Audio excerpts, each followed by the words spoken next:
शासकीय स्नातकोत्तर महाविद्यालय चरखारी की छात्रा सोनम बीए थर्ड सेमेस्टर इतिहास के the government of India act के विषय में कुछ विचार प्रकट कर रही हूँ। परिचय है। पृष्ठभूमि वर्ष 1918 में राज्य सचिव मांगेट्यू और वायसराय लॉर्ड चेम्सफोर्ड ने संवैधानिक सुधारों की अपनी योजना तैयार की, जिसे मांगेट्यू चेम्सफोर्ड सुधार के रूप में जाना जाता है, जिसके कारण वर्ष 1919 के भारत सरकार अधिनियम को अत्यधिक किया गया। वर्ष 1921 में मांगेट्यू चेम्सफोर्ड सुधारों को लागू किया।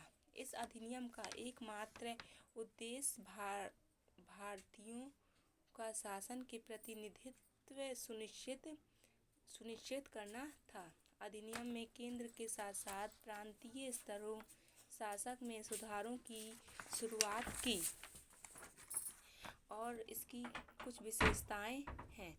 केंद्र स्तरीय सरकार विषय ऐसे मामले जो महत्व के थे या एक से अधिक प्रांतों से संबंधित थे, केंद्र स्तरीय सरकार द्वारा शामिल थे, जैसे विदेशी मामले, रक्षा, राजनीतिक संबंध, सार्वजनिक ऋण, नागरिक और आपराधिक आदि।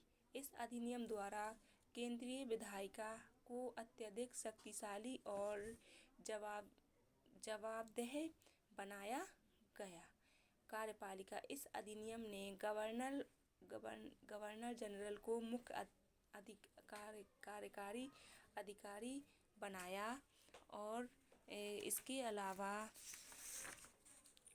वायसराय की कार्यकारी परिषद में 8 सदस्यों को शामिल करने का प्रावधान किया गया, जिससे 3 भारतीय सदस्यों को शामिल किया गया। गवर्नर जनरल को अनुदानों में कटौती करने का अधिकार था, वह केंद्रीय विधायिका द्वारा लौटा दिया गया। विधानमंडल में सुधार।